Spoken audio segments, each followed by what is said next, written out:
नमस्कार, मेरा नाम है अंशिता और आप देख रहे हैं आर्टिकल 19 इंडिया। क्या बागेश्वर धाम बाला धीरेंद्र शास्त्री होगा गिरफ्तार? क्या जेल की सलाखों के पीछे होगा बागेश्वर धाम सरकार? क्या मुंबई की जेल से ढोंगी बाबा देगा प्रवचन? इन सवालों को हवा तब मिली जब खबर आई कि शिवसेना उद्धव गुट ने ढोंगी बाबा धीरेंद्र शास्त्री के खिलाफ एफआईआर दर्ज करने की मांग कर डाली है। तो ऐसा क्या कह दिया है धीरेंद्र शास्त्री ने कि उसके खिलाफ महाराष्ट्र ही नहीं पूरे देश में तूफान उठ खड़ा हुआ है?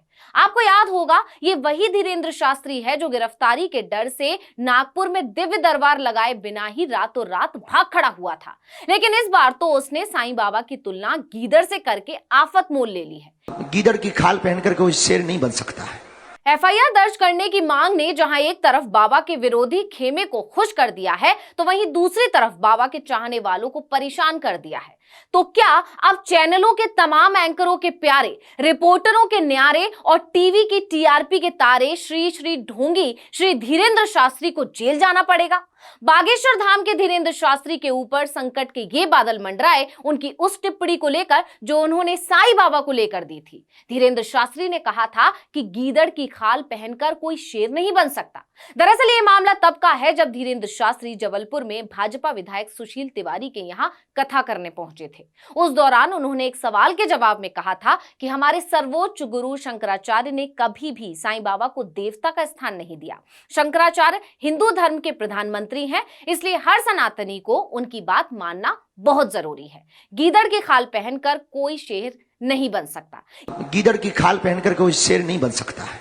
यानी धीरेंद्र शास्त्री ने साईं बाबा को गीदड़ कह दिया। इसी पर अब बवाल मच गया है। उनके इस बयान की सभी जगह निंदा हो रही है। अब इसी को लेकर शिवसेना उद्धव गुट के नेता और शिरडी साईं संस्थान के पूर्व ट्रस्टी राहुल कनाल ने बांद्रा पुलिस स्टेशन में लिखित शिकायत दी है। शिकायत में धीरेंद्र शास्त्री पर धार्मिक भावनाओं को आहत करने का आरोप लगाया है। राहुल कनाल ने इस शिकायत में धीरेंद्र शास्त्री के खिलाफ एफआईआर दर्ज करने की मांग की है। आदित्य ठाकरे के करीबी माने जाने वाले राहुल कनाल ने कहा कि धीरेंद्र शास्त्री का दिमागी संतुलन ठीक नहीं है और वो आए दिन इस तरह के बयान देते रहते हैं। राहुल कनाल ने 3 अप्रैल को अपनी शिकायत दर्ज करवाई, जिसमें उन्होंने लिखा था, बाबा बागेश्वर धाम सरकार का एक वीडियो वायरल हुआ है जिसमें वो एक भक्त के सवाल का जवाब दे रहे हैं। भक्त ने सवाल पूछा कि शिरडी साईं बाबा को बाकी हिंदू देवी देवताओं के साथ पूजा क्यों नहीं जाता। यह सवाल काफी सरल था, लेकिन इस सवाल के जवाब में बाबा ने जो बातें कही वो बदनीयता से कही गई हैं। उनका इरादा साईं बाबा के सम्मान को ठेस पहुंचाने वाला था। इसके साथ ही उन्होंने साईं के भक्तों को भी ठेस पहुंचाई है। इस मामले में सिर्फ बाबा की बातों का खंडन करने या निंदा करने से काम नहीं चलेगा, क्योंकि यह जानबूझकर किया गया कृत्य है। उनके खिलाफ क्रिमिनल सेक्शन 153A के तहत मामला दर्ज किया जाना चाहिए। साथ ही संविधान के हिसाब से जो उचित लगता है वो एक्शन लेना चाहिए। बागेश्वर धाम बाबा का ये बयान धार्मिक सौहार्द बिगाड़ने का भी प्रयास है, क्योंकि साईं बाबा को मानने वाले विभिन्न जाति, विभिन्न धर्मों के लोग हैं। यानी अब साईं बाबा को गीदड़ कहना धीरेंद्र शास्त्री को भारी पड़ गया है। अब उद्धव गुट के नेता ने शिकायत तो कर दी है, जिसके बाद अब शिवसेना उद्धव गुट मुंबई पुलिस की तरफ से कार्रवाई का इंतजार कर रही है। वहीं दूसरी तरफ इस शिकायत ने सिर्फ बाबा की ही नहीं बल्कि महाराष्ट्र की शिंदे सरकार की भी मुश्किलें बढ़ा दी हैं, क्योंकि इस मामले के सामने आने के बाद से जनता शिंदे सरकार के एक्शन और प्रतिक्रिया का इंतजार कर रही थी, लेकिन शिंदे सरकार चुप थी।